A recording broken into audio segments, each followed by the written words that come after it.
We're the big heads today. We're zoomed in. Did you notice that? Did you adjust your screen? I did. Well, I'm good. Welcome to the Midday Show. I'm Jeff Everett. He's Mark Messina. We're zoomed in today. We're in focus. We're excited for who we have coming on. Joe Leschinskie. He was elected to the Shamokin City Council, and now there is a dispute about it. So we're going to have him on to talk about that eventually. First guest we've had on in a while. It's probably been a week or two since we've had a guest on. So we're excited. Well, and who's better to hit hard-hitting topics than us? That's the real, hard hitters. That's why we're almost Emmy nominated. Almost Emmy nominated. Almost Do you Emmy think nominated. any other? I should Google almost Emmy nominated shows just to see what comes up. What do you think would even come up? I shouldn't say this out loud because should we trademark that? Almost Emmy nominated? Probably. Is it not already? I don't know. I feel like it is. How are you feeling today? I feel good. I'm ready for tomorrow because tomorrow is opening day, and I have my little. Why are you laughing at that? It's opening day, and because it almost didn't happen. I know. You're fine. I had it all the way. So I have my topic for tomorrow already planned out. Although I have to find there's a prop that I'm missing, but yeah, I'm good. I mean, it's miserable outside here, and it looks like it's going to rain for like the next 3 days. But other than that, I'm rocking and rolling, ready to go. Remember when I said yesterday I was going to do a better job of when I see something, I'm going to. So I have a screenshot in my phone. Okay. And this morning I was like, oh, I remember I took something. So I had to go look back through and remind myself what it was. But I have topics for rainy days. I'm ready. I'm prepared. You really set stuff to yourself after talking about it.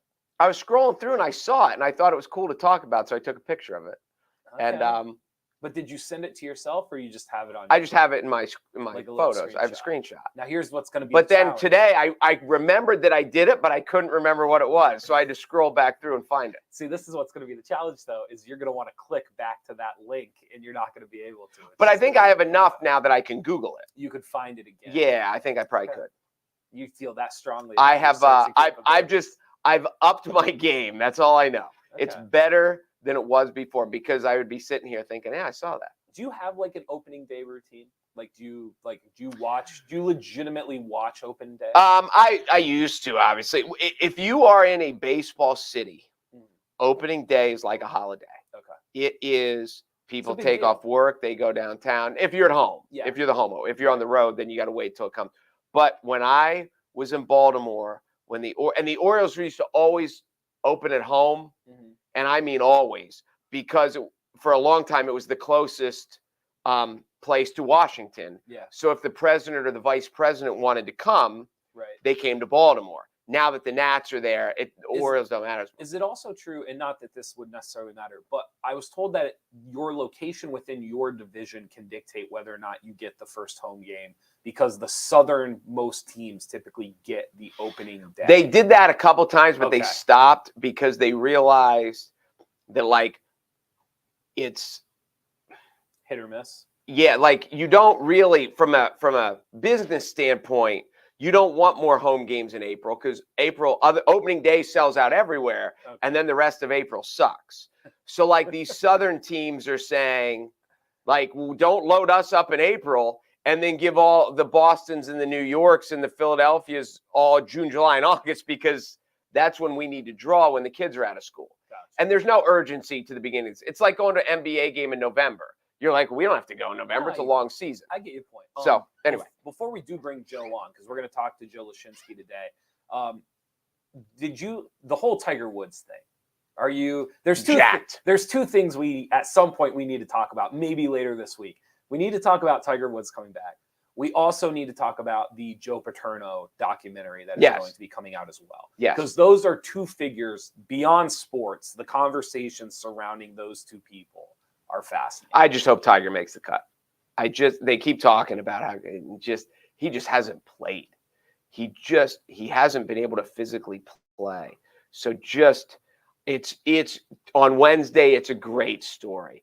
If he goes out and shoots 86 tomorrow, I know. If he's going badly, he'll withdraw. Sure. We need to talk about the aspect of cheering for Tiger Woods and do you think there's people still not cheering for Tiger Woods? I think that would be a good conversation. Yes. See, I think that would be a good conversation. But there's multiple reasons.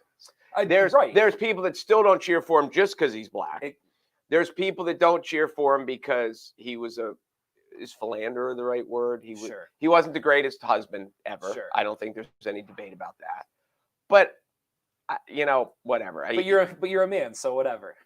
No, it's not because of that. It's like, listen, I don't think Michael Jackson had the cleanest life of but you still past, listen to his music. But when Billie Jean comes on, baby, you can't turn it up too loud. You dance. Know? You dance. Well, I'm not really a dancer, but you get the point. I get like you can what is it? Love the art and hate the artist. And I don't hate Tiger. Tiger had a rough go of it. And people think just because he's rich and famous, it would have been hard. It would have been not easy being Tiger. All right, Thursday or Friday. Let's do a little bit of Tiger Woods because I we'll talk. Let's see how he does Thursday. I'm worried for him tomorrow. I say I'm worried for him. Okay. God, just don't blow up. All right, we'll see how it goes. We'll definitely talk about that soon. We are going to bring on Joe Leschinskie here in a second. He was elected to Shamokin City Council and has now been told he cannot serve on the council due to a previous criminal charge. A lot of different aspects of this story. How about, can you just prime us, kind of give us like the 60-second rundown before we bring Joe on? Because you were kind of running me through some of the scenarios and different topics that could come up today. Well, he ran. He won. And then after he won, they're like, oh, by the way, you can't serve. And to me, that's you can't serve because of a previous criminal charge. So there are multiple angles to come about. To me, the most practical one is, again, we've had so much debate about election process and what's fair and how does someone get on the ballot that is effectively ineligible, and then what do you tell to all the constituents that voted for? Because he won. Right. He got enough votes to win. Yes. And now you're telling those people that voted for him, A, your vote was worthless. Right. And B, oh, by the way, I know this is who you wanted, but we know better. And we're going to give you someone else. And then who's next? Because now you've got all the other people who are like, well, if he didn't, so that's my biggest, just from a bureaucracy of, it's like an ineligible player. They let him play and then he won. And then they're like, oh, he wasn't allowed to play. Right. Well, that's crap, so that's the biggest. And then as Joe talked about, what we talk in society about rehabilitation, and you want people to have a chance. We always say to turn their life around. Right. And then, but as a society, do we allow it or do we not allow it? Because in certain instances, we make it really hard. And what the coincidental thing above everything else. And then I will shut up and we'll bring Joe on. We just ran an article yesterday on NorthcentralPa.com about this very issue with clemency and in the article, I think Carrie wrote it. The same thing happened in Western Pennsylvania. A guy ran for something. It might have even been city council, and he won. But after he won, they're like, "Oh, you couldn't win because you have a prior drug charge." But he went through the clemency process that Fetterman is now backing. Okay. So yeah, there are all kinds of angles to this story. And since this one happened right here in North Central PA, it's more interesting to us. So here we go. Bear with me here for a second as we bring on Joe. Joe, can you hear us? I can hear you. Good afternoon, Jeff. Good afternoon, Mark. Thanks for having me. How are we doing? You can just, even in the first sentence, you can hear the coal region in them right there. That's it. I assume you are born and raised. Yep. 37 years old. I lived here for all but 3 years of my life. Okay, so you're a Shamokin graduate. You're an Indian. Yep, all the way. All right, well, just so real quick, just so I make sure I have my details right. This is not the first time you ran for public office. You've run a couple of times. So this is not a knee-jerk reaction, I guess. You've had a passion for this. You've wanted to get involved in the community. You won in November. And then you started serving on the council. And then at some point they came to you and said, oh, by the way, you can't serve anymore. Is that pretty much how it went? Pretty much, yep. In late 2016, I announced my first run for office here. Me and my wife were deciding on whether we were going to stay here or if we were going to move out of the area.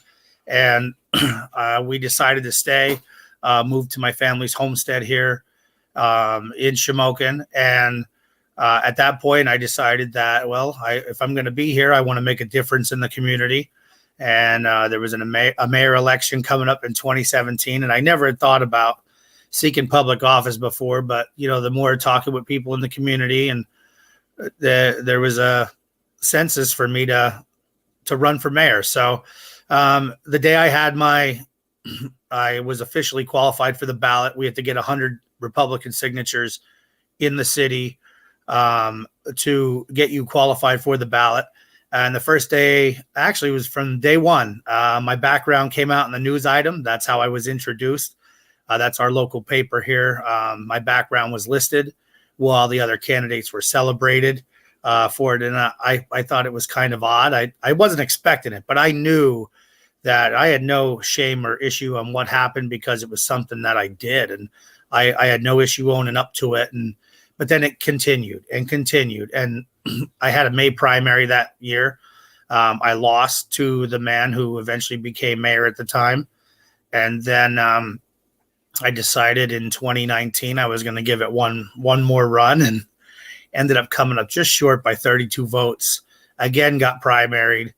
And then this time around, there was the consensus around town was like everything was staying the same or going backwards. And I was getting the calls again. Would you think about it one last time, just one more time? And I took a little bit of time to think about it, and I said, whatever, one more time, let's do it. And if this was it, this was going to be it, win or lose, put it all out there. And we ended up having an awesome campaign and winning. And it's something I always wanted to do. Like, I'd say over the last 6 years is when I really seriously gave it a thought. I had a lot of growing up from the first time I ran to this time. The campaigns were totally different. But a lot of people who weren't on board with me in the beginning with some of my style and approach of things, because I like to hit things head on. Government, from what I was in there for 3 months, runs a little too slow for me. So I like to get things done and get things moving, because most of this stuff you hear from a lot of politicians is lip service. And we've been stagnant in our area. We have a lot of important topics coming up in the next few years as far as financial stability. So those were things I knew that were coming up and wanted to help out with. And yeah, so we gave it a shot and we won. And now we're at where we're at today, unfortunately. So Joe, when were you notified? How were you notified that essentially there was an issue? Okay, so there was topics over the years of this in our local publication, the news item here that's in Shamokin, questioning, had I won in past races, could I serve, couldn't I serve? And what I found to be the most underhanded way about things was they were in contact with the district attorney's office and had asked him, if this guy would win, would you challenge his ability to serve? And he would constantly give no comment or wouldn't answer the phone. So it was kind of like, hey, if this guy's not gonna pursue anything, well, why not? You gave no inkling to the voters that, and by the way, this job here in the city of Shamokin that I had as a councilman is free. So it's a volunteer position. I get paid no money to do it. You do it for the love of the game. So they say, but he gave no inkling on what he would do. So we rolled with it. And the first time I was aware of an issue was November 2nd. I won the election. From the next day, I told the people I was going to work at City Hall. I was up there on November 3rd. I met tons of people on the boards, committees, got involved in city business right away. At first, my fellow servants weren't too welcoming in the beginning, because I was, and I had to put my foot down and say, don't treat me like I'm a rental.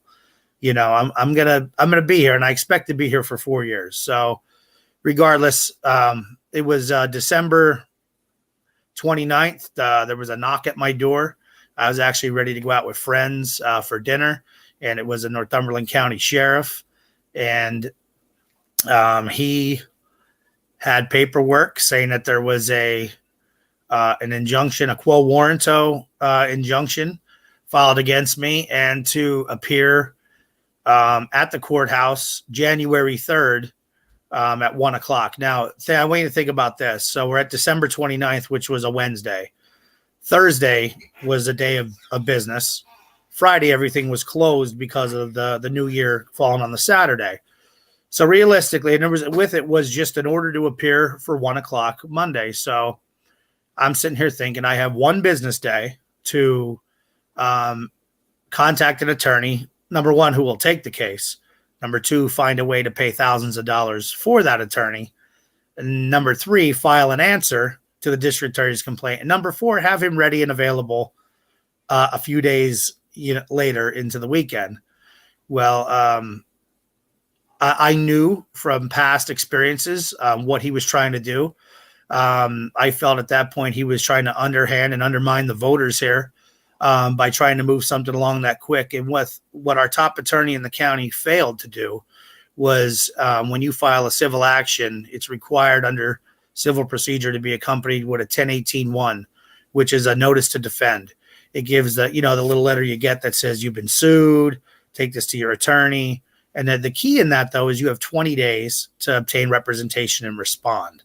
So when I went to what I did was at that point, I was telling the press that I was going to serve on Monday. I was going to carry out the will of the people. And I played a little trickery and said that I was going in at 5:18 p.m., which was my vote total. Also, the house number addressed to my home. So I played a little trickery and said I was going in at 5:18 p.m. But over the weekend, I got in contact with a notary, and 1 minute to 9 on Monday, we swore in office and took office. So when I went to court on the 3rd, I asked them to address me properly as a councilman, which, they were a little, off about that. But I said I was going to do that. And we went there and I fought the 1018-1, and the DA tried to serve me during the hearing, and the judge ordered them to take it back, which there was about 50 people there in support for me. So to have that many people on such a short notice was crazy. I never expected it, because I got there kind of like right beforehand. You walk in, you see people sitting there to support. Then I'll be honest, there was people in that crowd there that didn't vote for me. They were clear they didn't vote for me in the election. They didn't support me, but they believed in free and fair elections. And, regardless, they felt that, and it's all parties. It's not just me as a Republican or, I was a Democrat for a long time prior to switching in 2015. And independents, minority voters. There's a lot of people hot about this, and the judge granted me the 20 days to find an attorney. We did that, and it cooled off for a while, and I continued to do what I wanted to do. And a couple days in, that we could get into some detail later, but a couple days in, I found something that I questioned and I was after for a long time, as far as police pension, cost of living adjustments, which are crippling this city in MMO costs. It's over 50% of our police budget to operate every year, and it's paid. You're basically paying the retirees, some making more money than what they did when they worked. But I questioned that cost of living when we came in, and we spent a couple $100 on a labor attorney, and that situation there, me calling into question, saved the taxpayers almost $400,000 a year in a potential mistake starting in 2023, because they were going to give the pension or the cost of living to 18 of the retirees, when only by contract, only 2 earned it. So it was a big savings to them. That was probably one of my biggest accomplishments in 3 months. But to save people that kind of money every year, when, our budget totals less than $4 million, that's a big chunk of the budget. We're an Act 47 community, which is financially distressed municipality, and we're in that now. And the goal is by August of 24, when we exit, to be financially stable. And I think that things were starting to turn with a new administration coming in, and me being able to be a part of it. And unfortunately, it stopped, abruptly. Well, so okay, there's so many things that we need to ask here. But the first one is, how are they going to to fill your seat? Are they going to have a special election, or does someone get appointed? You would think, and I think basically what it comes down to is someone gets appointed, and it's supposed to be a public process. I don't know. People follow me on Facebook. I actually called out something that was happening here the last couple of days, where after my hearing, the ruling went into effect immediately. Calls were made for somebody who was in council many years ago, was actually a former mayor, and I was informed by somebody that they had the votes to put this guy in, and that's not the process. That's not how it's supposed to be. It's supposed to be open to the public, this process in general, if there becomes a vacancy. But I mean, the gripe of this for everybody here in the city is this election was just in November, a few months ago, 6-7 months ago. And you allowed a person to run. You allowed them to spend. I spent $5,200 in my campaign for a free job. So it was kind of like, I don't remember anybody ever spending that amount, for a city council position. And I've been, like I said, following politics here for a long time. Spent the money, campaigned, sent letters to every voter in Shamokin. I mean, I was serious. We actually had me and the man who's the mayor now, Mayor Ulrich. We were on 3 billboards in the area. We had people who sponsored billboards. It was crazy to see someone for a small municipality be on billboards with their message here on, Route 61 coming in and out of Shamokin. But what I would have liked to have seen was this opened up to the public. People come to a meeting. If there's a candidate, a choice, let the people pick, just like they did in November. To me, I feel like the appointment process here is almost like illegitimate, because I mean, it's someone who is going to take a seat that has not been judged by the voters, that has not had their life history put out there. And that's something you submit to the public when you run for these seats. Like I said, my background's been covered for 6 years. A simple Google search will show you some of the crazy things that have happened to me in those last 6 years. But I would have liked to seen something like that, a special election or candidate step forward. But I mean, in my heart of hearts, I'm always going to believe it was my seat, until 2025. Because I mean, I put it out there, and after losing twice, the people said, this kid's still churning. Let's go. Let's see what he's got, and my heart was in it for the right reasons. And I wasn't doing it to be a councilman or use that term. I was just the average Joe to everybody. And I could communicate because I was, I admitted openly to making mistakes. And I believe in second chances. I believe in, rehabilitation, real rehabilitation, not just, getting a certificate saying you're rehabilitated, but then it goes to like every single day making good choices to continue to be who you are and who you want to be, because you got to continuously make that progress. You can't just say one day that, hey, I'm rehabilitated. It's a constant turn. So, another follow-up, Mark? I have lots of thought. Why, you got one? Well, no, but I wanted to. I'll slow down so you guys can talk a little bit. No, you're doing well. And I'll tell you this, one of the things, because I said when you first came on in the first sentence, I could tell you're from the coal region. You did really well. You hid the coal region accent there. There was no this and that and these and those, and you did really well with that. Give you a little hint, don't you? Exactly. So, one of the questions, just to fill the people in who don't know, you had been convicted. There was a drug charge in your history, and that was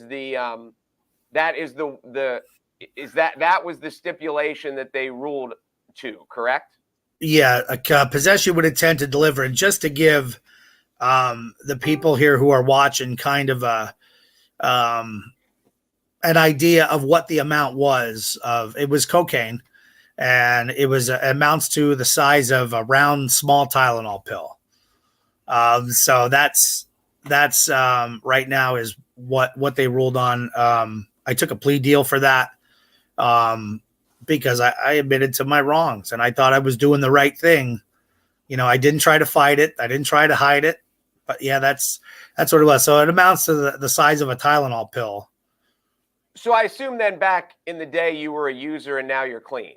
Is my estimation? I wasn't really a user at all. Anybody in their early 20s, does some crazy things here and then, and I was no angel. I was not a user, but I didn't understand at 24 years old what I could potentially be doing, to other people. And I didn't live in Shamokin when this was going on. I lived up the road in Coltmont. And here nor there, it was just that I didn't quite understand at 24 what I was doing. And now, looking back on 14 years later, I'm not ashamed of it because I did it and I admitted to it, but I mean, it was wrong. And I felt like I paid my price, 10 times over. So as you were just saying there earlier, when you were giving your political rundown, you ran once in 2017, you ran for mayor and didn't win. And then you ran in 19 for mayor again in the primary? City Council. Okay. And that you only lost by like 30 votes? 32 votes. Okay. So it's, again, I think one of the things that I didn't know about this until I've learned more is this wasn't kind of, I'm trying to think of a gag, but I remember like when Jesse the Body Ventura ran for governor in Minnesota and he ended up winning, but it was like, hey, let's vote for it. Like you've been in this and you fought through. I don't know if you ever saw the movie about Harvey Milk. Harvey Milk, I think he ran 5 times before he finally won. So this wasn't a fly by night idea. This is something you did over and over, and you won this time, but you'd almost won in the past. So there must, at least to the people who know you, who know, when you're from the hometown, that know the good and the bad and all the histories, that there's been, you obviously have a lot of support. And this time you had just enough support. And last time you almost had enough support, but it's not a, like as you said, in the election, the people spoke and you won. And that's the big fight on all of it here is like so many times over the last 2 election cycles in 2020 and 2021, there was, and I was a Trump supporter. A simple search of me again on that will not, you'll be able to find that out. But I believe that something went wrong there. But in the end, I mean, he was not declared the winner. And even though I'm not a fan of our current president, I still respect the fact he's the president. Whether I want him there or don't want him there, that's not what was overall certified and chosen to. So, yeah, I was at almost every meeting for the last almost 6 years, as a guest. If I was not physically there due to some prior engagements, I kind of brought to the city of Shamokin the online process of publicizing meetings through Facebook and things of that nature, because they didn't have that before I came on the scene back in 2016. It was either you showed up or you didn't know what was going on until you read it in the paper. And so I bring a lot of things like that forward. That's what kind of happened there. Do you have any other questions about the issue? Because I have some questions. Just kind of, we talk a lot on here just about social aspects, psychology, just diving into. And Joe, you kind of fascinate me. I would love to ask questions based around just campaigning as somebody who's tried to rehabilitate, even just younger, like finding your way and trying to figure out what it is you want to do. So do you have any more questions? Well, I have one more, because when we were talking about this and I said, hey, I got this guy, Joe, and then I'll probably tell you later the first time I met Joe, because this is the second time I've met him. And I was like, well, here's my angle that I find fascinating about this. How do you have a guy on the ballot who he's obviously allowed to be on the ballot, and then he wins, and then you say, oh, you're ineligible, and where is the incompetence of the process to allow that to happen? And then, as Joe just explained, like everybody knew, And he's not necessarily not allowed to be on the ballot. It's just, would the DA oppose it, or would he have a complaint should Joe win? And as he said, the DA was silent on the fact. So that now the issue I have is essentially, and I don't even know who the DA is down in Northumberland County, but the way he played it was, well, we'll let it lay out. If the guy I want to win wins, then great. If the guy I don't want to win wins, then we'll contest it and we'll appoint somebody that we want anyway. Right. And that is not what the founding fathers had in mind when it comes to elections. Because if they would have stepped in immediately, if the guy would have said, yes, I'm going to object to this, then maybe Joe would have said, listen, I won't run, but we'll support someone else. Correct. And we'll campaign for someone else, and he'll spend his $5,200 supporting someone else. As opposed to this way, it seems like the powers that be, they had it out either way. Either my guy wins or my guy loses, and then we'll throw out the guy who wins and we'll put in our guy anyway. And that's just, it doesn't take a political science major to figure out that's not the way the system's supposed to work. Right. That's, Mark, and just to touch on your point, to get in with our district attorney, Tony Matalevich, and I hate even giving him any publicity, but that goes, there's a thing between me and him that goes way back to back around the time of my conviction. But right now we won't speak about that on air. But that I met him back then, and he wasn't, well, we can't, what it comes down to is you can't play the game. And I agree with you. I don't believe, and even you look back at what they ruled on, 1872, Article 2, Section 7 of the Constitution kind of outlines the crimes there. And it was basically at that time to keep thieves from being in office, stealing public monies and using them for their own, bribery, embezzlement, money laundering. That's what it came down to. And back in 1872, when this was written, there was no crimes code for what I did. And actually, there's a mayor right now in the city of York, the mayor of York, Michael Helfrich, who I've spoken to many times. He is a convicted felon with the exact same charges I have. And he was challenged not by the DA. It was passed to the Attorney General.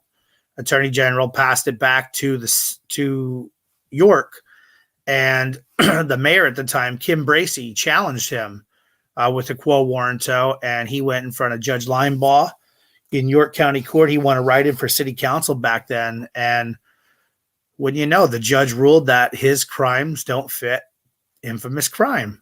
So he was able to serve, and then he ran against Kim, and rightfully so, he beat her for mayor, and he's been elected, I believe, 3 times since this hearing.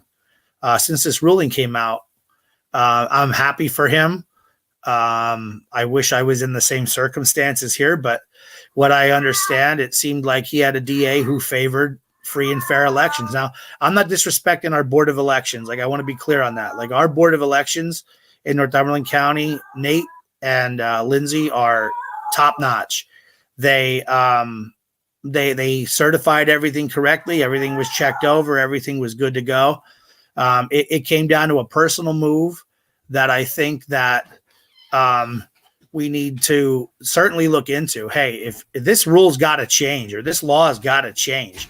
Like, you can't tease voters by putting somebody on a ballot and then after they win say, well, wait a minute, your vote don't count. Because to be honest, this is the people's biggest gripe here too, is the judges from Northumberland, the district attorneys from Mount Carmel, and they got to determine the outcome of Shamokin's elections.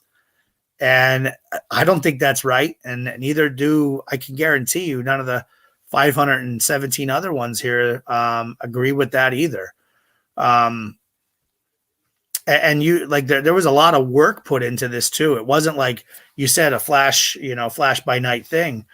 First time I ran for office, I got 135 votes citywide, which was, it was okay for a first showing, but it was nowhere where I needed to be. And to go 4 times that amount in 5 years, people started to believe in the message. I was hitting all the right topics and being serious about what needed to be done here. And people, like I said, who didn't support me in the past came aboard this time, and people who I never thought would have signs of mine hanging on their houses did, just because I'm so broad in my approach. I speak at every meeting, even when I was just a constituent. I would come and speak at every meeting and, bring up topics, suggestions to council. I was very much involved, and I got to help a lot of people over the last 6 years, not just the last 3 months. But it's a lot easier when you're in there and you can say, hey, we need to get this done, and it's done. Whereas if you're a resident, you have 3 minutes a month to come to a meeting, and you get 3 minutes to speak publicly, and that's all you get, and your council don't even have to address you.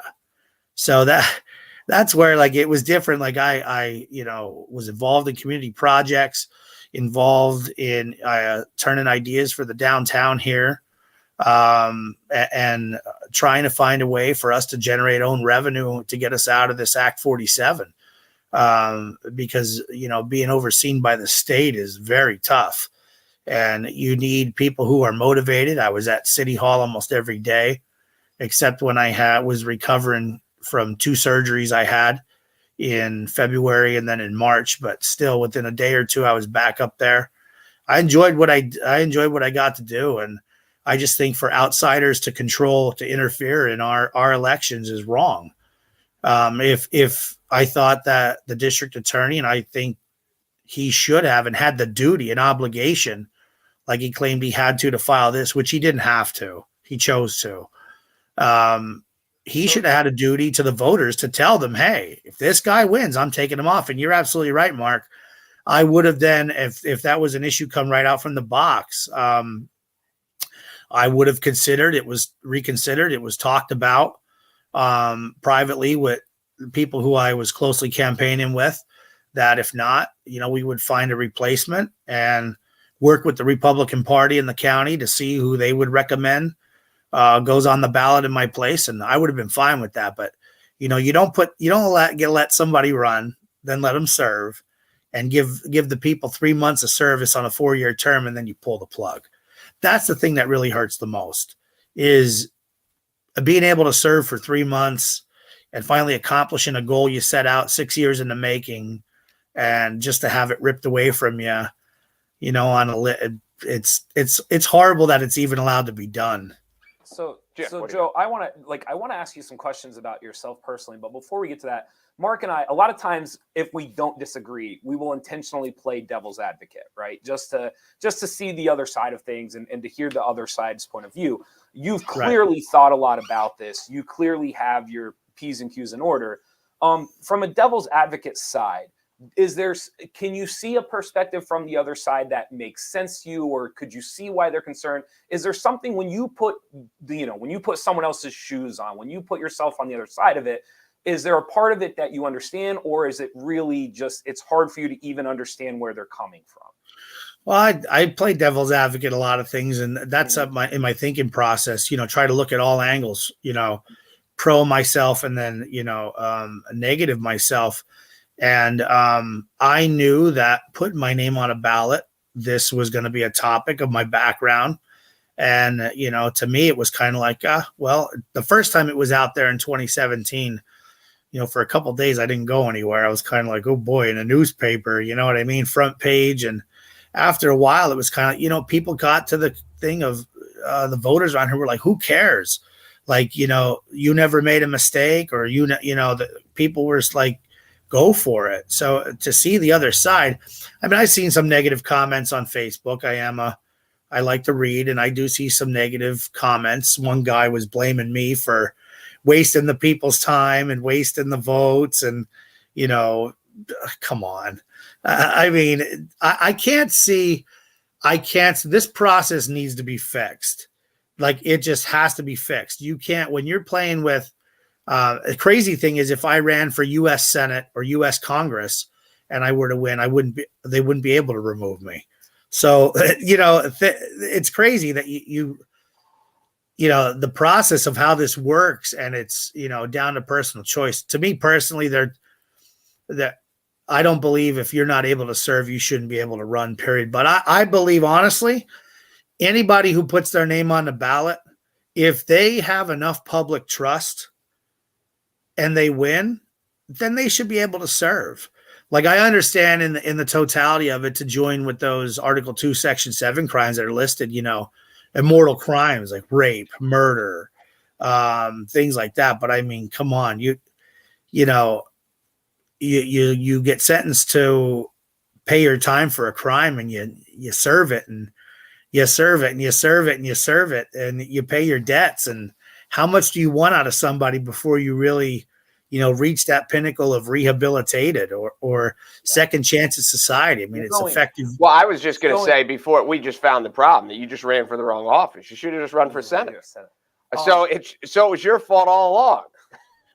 Right. Well, maybe, with all this redistricting going on, never say never. There you go. They keep moving the district down my way here. But no, we have a great rep, though. We have Congressman Muser in there. I mean, Dan Muser is awesome. And he's just got actually Shamokin. He was involved in getting us a $2.6 million grant for our downtown. So he does an awesome job. I know him personally. And he's up for election this year. And yeah, that guy, if anybody ever ran against him, it'd be a tough out. I'll tell you that. Well, moving away, not necessarily moving away from you or your campaign or anything you did, but just trying to move away from this issue, because first time I've ever talked to you, to be honest, first time I've ever heard of you. Right. And the more you speak, the more fascinating I find you. From a campaigning standpoint, and you kind of hinted at this, most people, when they start a campaign and they get in their meetings and they get with their teams, it is, how do we keep stuff in the closet? How do we keep stuff from coming out? How do we keep this information private? And from your standpoint, it almost sounds like your campaign kind of started off the opposite way, because everybody knew about your previous history.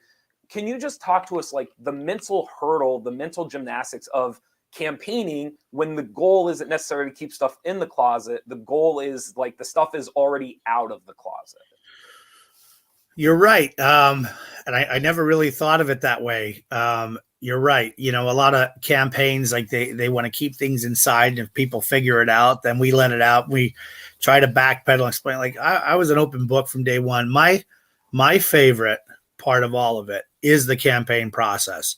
Just going out and meeting people, and I like to talk. Anybody that knows me knows I'll give anybody the time of day. I don't care if you're rich, poor, you don't have. You want to talk about things going on or just say hello, like, I'll give it to you. And, I was never worried about anything of myself coming out. I did Facebook live feeds. Like I said, sent letters to everybody in the community. Actually even promoted my, history in my campaign. Like, if you're perfect, I'm the wrong guy for you. Well, then you're the wrong guy for us, let me tell you, because we are perfect. There you go. That was kind of like, hey, and it was kind of how I started this, where in the beginning it's like, oh, here he goes again. It wasn't, no, here he goes again. Like, there was an opening here, and to get on and be able to make it through a primary, barring, somebody late jumping in. And we were on, the Republicans and Democrats were both uncontested in this primary. So even there, I still campaigned fully. I actually partnered up with the man who's the mayor now, Richard Ulrich, and, helped him with his campaign, and he helped me with mine. And he was a big influence in my campaign, because there was a lot of moments where, I think people were purposely put out there to sidetrack, because things were going so good and so smooth, and people look and say, whoa, this guy's campaigning a lot different than he was in 2017. Something must have clicked here. And, he was a good mentor for me throughout the process. And, it was a great campaign. I wasn't worried about anybody finding anything out about me. I was an open book. And the best part about it is getting out, like I said, and talking to people. The worst day ever as a candidate, I'll tell you, is election day, because your nerves are shot. I mean, you wouldn't think that. For most people, election day is a good day. But the first time I lost and got that feeling, oh, man, it was bitter. Very, very bitter. And then when I lost by 32 votes in 2019, I was like, and then this time I said, you know what? I only spent like $500 a piece in each of the campaigns for the signage and things like that. But this time I went all out and I said, you know what? If I'm going to get people motivated, we're going to get younger people registered to vote. I spent a lot of time with the elderly and disabled in the community, talking to them about the issues we face in our community, and sent letters to every voting household here. Over 3,000 letters were sent out. And I was constantly compiling data from the Board of Elections, breakdown ward by ward of who votes for. I felt like Peyton Manning, at the line of scrimmage there, reading the defense. I just kind of, it's the way I ran it. And I was always honest and open, and I did letters to the editor and interviews. I mean, the other three in my race, I mean, they were quiet throughout the whole process. Nobody talked, nobody campaigned, and that's not why I won. The guy that came in third was in politics over 40 years. And normally that's how politics is played around here. The, say, veterans or old dogs in politics put their names on a ballot, put no effort into their campaigns, and they think on their name they're going to win. Well, I guess 518 people showed them this past time. They were ready for it. And my message in the campaign with Richard Ulrich was it was time for a change. And that's what the voters wanted. And people still, I go to the grocery store, man, they're still talking about it. Like, this is a big buzz around here. There are a lot of people who are ticked off about what's going on right now. I even resubmitted a letter to be reconsidered for city council. I know that's a long shot. But to me, it's like I said, it's about carrying out the will of the people. And I think 4 people, I'm sorry, that are currently up there shouldn't be making the decision for the entire community. Let that person get out there, get judged, and spend the money and campaign and knock on doors, talk with people, do what we did. I mean, what we were doing was never seen before here. People, this guy's campaigning, he's everywhere. I enjoy it. I do enjoy it, and I still enjoy it. It's tough to kind of say you're going to have a breakaway, because mentally it's tough to have, even a taste of something that you want to do and then just have it pulled away. But something that you work so hard at for 6 years, to finally get it, and then have these games being played with voters. It's not cool, because people didn't have faith in 2020. People didn't have faith in that election process. And then people didn't have faith. They want to come out and vote. I met so many people who said, I'm not registering to vote. I don't want to vote. My vote don't count. It don't matter. Yeah, it matters. Yeah, it matters. Every vote's going to count. I need every vote to beat these guys. And they believed in it. And they came out and they did it. And then to have it, a few months afterward told they don't count. I mean, it's just wrong on all levels. I mean, when do we get to the point where we say we take, the people's vote and say that it actually means anything? Because I find it totally insane to have an election, have people win, and then you get removed or something, and then we're picking, choosing, changing the outcomes. We can't do that. It's got to be fixed. It's broken, and it really needs to change, because if you can't run, then you shouldn't be allowed the ballot. It should be put in the election code, something. You can't tease people with this. And like I said, I never hid nothing. I was wide open with everything. And hey, I thought honesty got it this time. People were fed up with everything that happened here, and there's more people that support me now than supported me during the election. If there was an election today, I honestly, truly believe that nobody would come within a mile to catch me, because there's people who didn't support me, didn't vote for me, that support me now, because I continue to fight and for the right things. And I won the election. It was a free and fair election. You'll never be able to dispute that. But the people of Shamokin really got robbed here.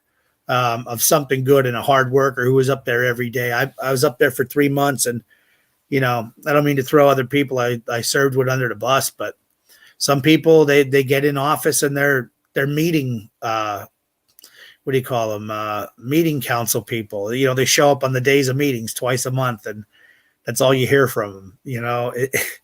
I was up there along with Mayor Ulrich every day. It was, and we were making a lot of progress. Well, we appreciate you coming on and telling the story.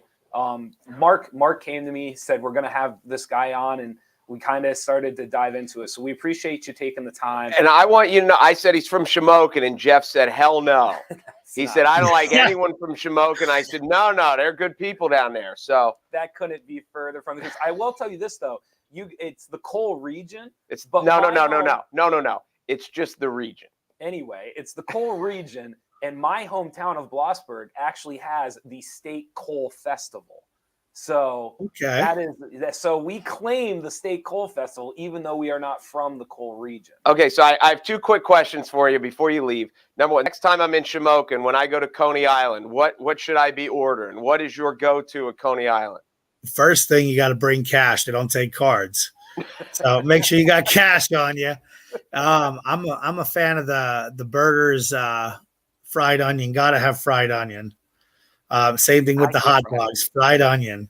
But I'll tell you, Mark, if you're coming in there, hopefully they ain't the clothes you're wearing for the rest of the day. Bring a change with you, because you're going to smell like onions. You can smell the block away, but it's not. When you go downtown, you smell those onions going. You never have to wonder, is Coney open? But yeah, that's that they've been there over 100 years, and to survive in an area, like ours, that's been slowed down over the years with revitalization, starting to pick back up again. To have them still here after 100 years is another good one for you, Mark, is James's Pizza. And I'm not going to be biased. I live 3 doors away from them here in the 5th Ward, but won't be biased or anything, but they got the best pizza around. James's Pizza. Over 70 years they've been in business. The first time I have a buddy, by the way, Gino says hi. The first time I was in Sinopolis. Okay. The first time I was in Shamokin, he's like, well, you got to go to Coney Island. So that's where that was the first time I was there. So, all right. So my next question, back to this, what is the process now? I know you've discussed an appeal. You might appeal. I know you said you sent a letter. What is your process? What is their process? Do you know? Okay. So right now, I know initially, and this is the first time I'm going to say it publicly. Initially, I had thought right out the box. I decided on April 1st that I was not going to appeal to the Commonwealth or Superior Court, which is the next step to take this to. Since then, my phone has gone crazy since I said that. I'm getting people offering to help in support with that. I'll tell you, you got to have money to do this. And I have 30 days from the time of the judge's ruling to make that decision. I just want to be upfront and honest, because transparency was my number one thing in the campaign. It's being looked into to appeal, because I came to the conclusion that this wasn't just about me. This whole situation is bigger than me. It's about anybody, in the Commonwealth that's, made a mistake in their life and hit some unfortunate circumstances when they were younger, and do truly rehabilitate and want to give back and serve their communities in these ways. So that's where it became clear to look into this. I have a GoFundMe on my page that I raised some money for the first process. It got me about 30% of what I had to pay the attorney for, but this step's going to be a lot bigger. So it is being looked into for an appeal. I will start a GoFundMe for people to be able to support. It'll be the same one as I had for the last one. But yeah, I am looking into appealing it, because, and also for eventually if it gets through the Superior Court or the Commonwealth Court to the Supreme Court, I think there needs to be a lot of clarity in what happens here. This process, definitions of why can people go, why can't they? Can you define infamous crime? I feel, and even though, yes, what I did was wrong, and I admit that 100%, just remember, like, the internet never dies. So even though you may get clemency, you may get, a pardon from the governor, which I'm in the process of. I will be going back for reconsideration by the end of the year for my pardon to have the felonies taken off my record. The internet still lives. So anybody wants to find anything out about it, and hey, it is what it is. It's my story, and this is, the life that this is the way my story is going to be written. So hopefully by that this will be successful with an appeal to being able to appeal to the next court, because like I said, it won't only help me, it'll help so many other people in Pennsylvania be able to truly have a rehabilitate that have been rehabilitated, have a second chance. And I think it's good that people from the other side, so to say, just average people, want to get involved in politics. I believe that's why the nation elected Donald Trump in 2016, was because they were sick of the lip service political talk, and they wanted a difference, and we got it. And same thing here in Shamokin. I want people to get involved. I want people to stay involved and vote. Please vote. Don't ever give up on, say you're not going to vote or don't vote. If you don't vote, they win. You surrender everything to the other side that's destroying this country. So I want people to continue to believe in the process. We'll get through it. I'm going to keep fighting. I've been fighting a lot over the last 6 years, but I'm going to keep going, and we'll see what happens again. But there's a lot of eyes on this across the state. I've been contacted from people. I was just going to say, we've discussed here a lot. We agree that the main reason that Trump won is because people were tired of the political machine, and they wanted someone who was more of a straight shooter. And for better or for worse, they got it. And sometimes he said things he probably shouldn't have said, but it was way different. And we've discussed that many times, both on and off the air. But yours is fascinating, both from the standpoint of election fairness and transparency and stuff. Is certainly a hot button topic in America, and you bring that to light. And you're also the how long do you pay? And we realize there are people who are lifelong criminals, and then there are people who are rehabilitated. I hear your story, and I don't know if this is a stupid connection, but I think of Morgan Freeman's character in Shawshank Redemption when he, was 19 years old, and at his parole hearing when he's like, I want to talk to the kid, and I know it was a fictional story, but you just get this impression that the guy Morgan Freeman wasn't the same guy he was when he was 19. And I remember having this conversation with someone, and I don't even remember what the topic was the other day, but there's a natural fear. And I know to a lot of us, when people say, he is a convicted felon, and you're like, and it's just like the aspect of saying, like, would you ever let your kid ride in the car with an alcoholic? And people's immediate knee-jerk reaction is to say, well, no, why would I ever do that? And say, well, like I used to work with a guy who was an alcoholic, but he'd been clean for 26 years. Now, when you talk to him and he's like, once an alcoholic, always an alcoholic. And I keep going to meetings and I say, but he was clean for 26 years. So would I let my kid ride with him? Absolutely. So right. There's an immediate fear, but then when you get beyond it, so yours brings into that question, if you do something at 24 years old, should you, at what point do we say, hey, he's probably grown up a little bit. He sees the world differently. I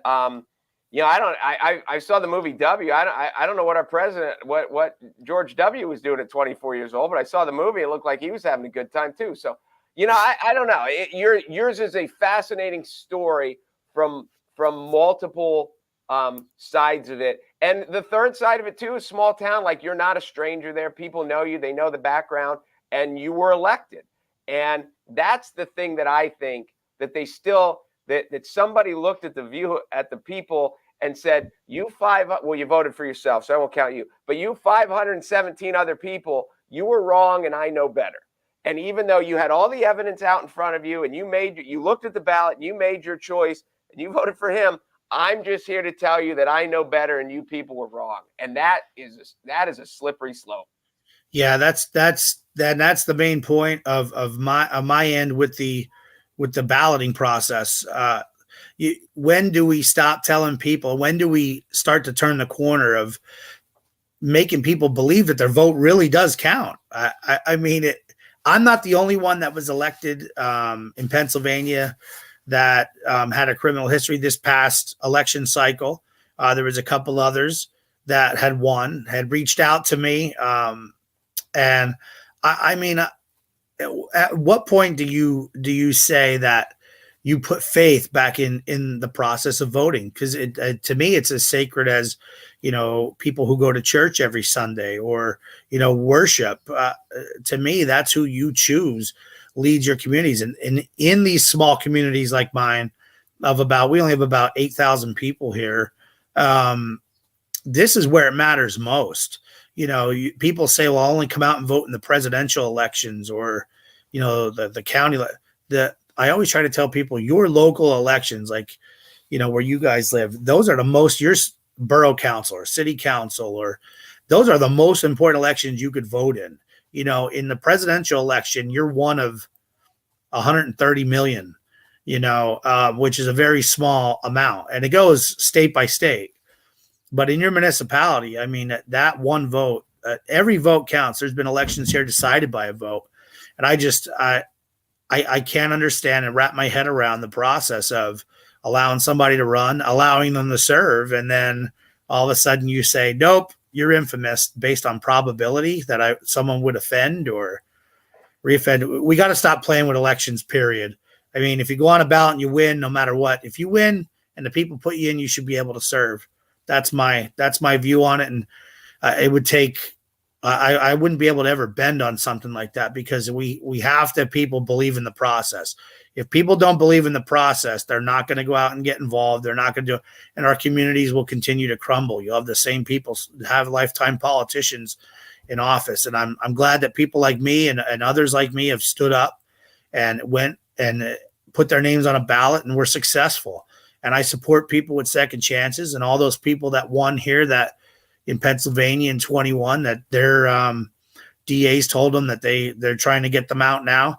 I support them 100%. Hey, you were judged by the public, newspaper and online. We ain't living in the 1980s, and there's a coal region for you, Mark. There you go. We ain't living in the 1980s. Coach for a long time. He's used to being judged by the public, because every time you lose, the public judges you and tells you what you should have done differently. Yeah. Fortunately for Jeff, they don't lose very much. But when they do, let me tell you, when they do, look out. The armchair quarterback. Absolutely. Right. Jeff, I think you should run for public office. I think you'd be good at it. Far from it. I can't listen. I would be winded. I would be short of breath right now if I were Joe. Like, you have to be able to really continue. I get to talk for a minute, and then you talk for 5, and then I talk for a minute, and then you talk for 5. See, you see how mean he is to me. That was an insult. That was an insult. That's what it was. Enough. Joe, thank you so much for coming on. We appreciate it. Best of luck to you. And I'm assuming this will not be the last that we've heard from you. So hey, thank you guys. Thank you guys for reaching out to me. Have Mark tell you that story then. I definitely will. But I really appreciate it. Thanks for taking the time out to show interest in this. I think it's a big topic to get off of kind of things that you guys normally talk about and veer into this a little bit. We talk about important things like when Will Smith smacks someone. We talk about that for 2 days, buddy. That is tough. That was a bad joke. That was a bad joke. It was a bad joke. It was a bad joke with a bad response, but it was good. It's fun to talk about. Yeah, and that's I try not to keep everything all politics, in conversations. I do live sometimes or, general conversation. And, hey, anytime you guys want to have me on or have any questions or anything, I'll keep you up to date on the progress here and what we're doing. But it's truly been a pleasure. And I appreciate you guys really reaching out to me. It means a lot. Thanks for coming on, man. We appreciate it. Thank you so much, no Joe. problem. Enjoy the rest of your day. Thank you, guys. All right. So here's the 30-second quick story. We lose to Shamokin in a state playoff game. It's district playoff game. Okay. Someone hands me a set of keys and has a keychain that has a blue and gold M on it. Okay. So they're like, here, Mark, take these because they're obviously Matoorsville. We're in Shamokin. Who is a blue? Right. So I put them in my pocket and I'm riding home because I'm like, somebody got to ride home. Okay. But then on halfway home, I was like, well, somebody's car is still stuck there. Probably, maybe, unless. So maybe this wasn't there. And I pull the keys out and I look at them, and behind the blue and gold M is a state of Michigan. It's a metal keychain. Okay. And I was like, these aren't Montoursville keys. These are Michigan keys. These could be anybody. Right. So the mom who gave them to me took a picture and posted it on our basketball page. By the time I got home, I had a message from him. Okay. He's like, hey, Mark, I hear you have my keys.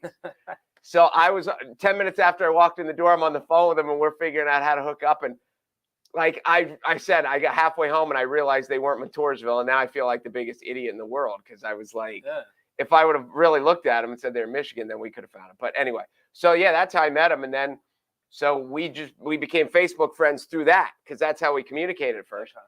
And then I saw this story, and that's how. So it is crazy. It is. No, really interesting. Not only do I find the circumstances interesting, I find him very interesting as well. I think it is a unique situation to campaign where the goal is not to keep things in the closet. The goal is to talk about the things that are already out of the closet. It's a very unique way in American politics of campaigning. Well, yes. And it's one of the things, to go back to Tiger, like when there's a negative aspect about you in the court of public opinion, Tiger had plenty of money. He had plenty of wins. He had back issues. Tiger could have very easily quit playing golf and just retired and gone off on his own and been quiet and raised his kids. Yeah. But he puts himself back out there knowing that every time and maybe he's used to it. Maybe Tiger's a bad example because he's black in a white sport. Maybe he's just used to people hating him anyway. So he's like, well, what do I care? And so maybe but whenever you know that scrutiny is going to come about, it is going to accompany your public image, there is an aspect of courage. And that's why I think he's found the support that he's found, that he didn't dodge it. He stood up and owned it. He's like, I was a dumb kid. And even though at 24, you're an adult, the older we get, the more we realize how young and dumb we were at 24, sometimes 34. Like, I'm 50 and I realize how dumb I was at 44. And in 10 years, I'll realize how dumb I was at 50. So it's an interesting story. If I was Joe, I would like you a lot, because so far you've compared him to one of the greatest actors in American history, and you have compared him to the greatest golfer. I compared him to the Morgan Freeman's character. I didn't compare him to Morgan Freeman. I compared him to the character, but it's a good movie. But it's fascinating. It really is. And I just keep going back to, as I play this over in my head, that he is known there. Like he said, he's 37 years old. He's lived there all but 3 years of his life. Right. So like, I just don't understand how you look at the whole community and say you were all wrong. No, that aspect of it is how they decide to cure this, whether it needed to be cured or not. How they decide to fix this is fascinating as well, because the idea of there being an election, the people getting to make their point, and then that point just being washed away for an appointment is very frustrating. Regardless of which side of the aisle you're on, or how you feel about past records versus your ability to be on a ballot or not, the idea that someone was elected and now that is removed and someone's going to be appointed, I feel like that is one of the most frustrating parts of elections in general. Absolutely. Yes. And I think the DA, I guess, kind of thought that this was, when he made this move, that it was directed at Joe. And like, Joe, you're out. But there are 517 other people who voted for him, right, who take it personal. Sure. And Absolutely. I don't think that was probably thought through as much as it might have been. I think this is also, like, he brought up one of the more valid points that I thought, because he was an unbelievable speaker. I can totally see how people could be engaged with him and would want to vote for him without a doubt. But one of the things that I thought he said that was very, very true is like local politics and how valuable they are and how often they are overlooked. Absolutely. And so the the part of this story that I gravitate to, or how I think it could be not just the lesson of how politics are misconstrued, because I think we all know politics are messed up, right? Like, I think we all know that there are back-ended things that the system is messed up. However, one of the positives that could come out of this story is these are the types of stories that are interesting. They are fascinating. And local politics typically aren't seen as interesting or fascinating. So one of the positive things that could come from this is like shedding a light on local politics, and people now become involved because of his story and because of their involvement in it. So I do think there is a positive aspect to someone like him winning and having to fight this battle. An interesting story in local politics is never a bad thing if it gets people reading and interested in their local politics. Well, I even look at it from an aspect of someone who has a checkered past of any aspect. To and the negative side could say that Joe won and it's the system trying to beat him down and all that. But just from a public aspect, the public is obviously okay with him. Oh, 100%. And just because you did something in the past, that I think I would suspect that people feel like they're more condemned than they actually are. And the public is very forgiving, especially people who admit to it. Like, if you're just upfront with it. You know what the public likes? The public likes transparency. Yes. Like and the other thing that they like too is they like someone who's trying. Like, you can fail a lot, but if the public can see that you're trying, it is amazing what you can be forgiven for, what you can. If they really believe you're trying, that almost matters more than did you fail or not. Well, it's funny because I talked to someone from Shamokin. They had could vote in this election because this obviously isn't statewide. There's only so many people. Right. And they said to me, I know who Joe is. I don't really know him that well, but I voted for him because he seems like he really cares. Right. And so above everything else, like, it's in your local community, when you've got of all the aspects, if you've got a little league coach who played Division I college baseball, whatever, and he doesn't really care, you'd rather have the dad who played high school baseball, but who really cares. And so it's not always about the background. It's not always about, you're right. It's how much do they try? What is their effort level? The give a rip factor. And somebody who gives a rip is way more valuable than someone who's like, Right. But might be squeaky clean. Yes. No. And the other thing, I think people, I think people relate more to the people who have warts, and it's because we all do. They're all different, but it's I think very few people relate to the squeaky clean person and the person who comes off like they're holier than thou. I don't think, generally speaking, like the circle that you run in isn't squeaky clean. My friends that I hang out with, they aren't squeaky clean. Whether they have convicted felons or not, it's different, but it's still, there's a genuineness. Yeah. And Nice. Anything else you can think of? No, I'm more fascinated by the story than we were before I talked to him. It is going to be very interesting to see where this goes, and it is going to be very interesting to see where he goes. And my guess is I can imagine why people who didn't vote for him, who didn't like him because they're a Democrat or whatever, and look at it now that says the system is picking on the little guy. And I'm not surprised that he thinks he has more backers now than he did on election day. If he doesn't, I don't think his political career is over. Yeah. I mean, there's a whole conversation there about like rule following there. And so even just, we talked about like warts on, we talked about people are more relatable when there's warts to it. The weird part though is like the system has warts. Oh yeah. But the system is not relatable. Like it's okay that a person has warts, but the system, like we have this idea that the system is perfect or the system works or that, and I think sometimes like there are slight reminders that the system is not perfect and that the system does have warts, and that sometimes rules were put in place and they're not necessarily relevant anymore, or they didn't necessarily do what the rule intended to do. And there is a ton of that in politics.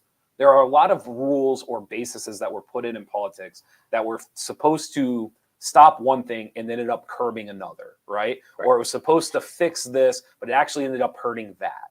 And so I think this is one of those conversations where you have to ask yourself, what is the actual rule that's allowing this to happen? And what was the actual purpose of the rule? And does it serve a purpose? I don't have the answers to those things. That's why I think it's fascinating. I'm with you. I'm with you. All right. Thank you guys for watching Midday Show. Thank you to Joe for coming on with us today.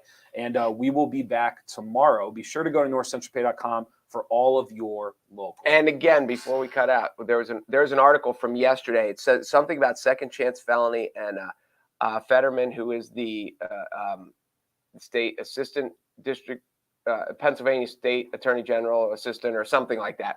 But we just ran an article about this, of people who speeding up the process to be pardoned. Now you can do it digitally, and it refers to another person who ran for city council somewhere in Pennsylvania. So yeah, you can look that up and you can read that article as well. Nice. I'm Jeff Everett. He's Mark Messina. We will be back tomorrow. See ya.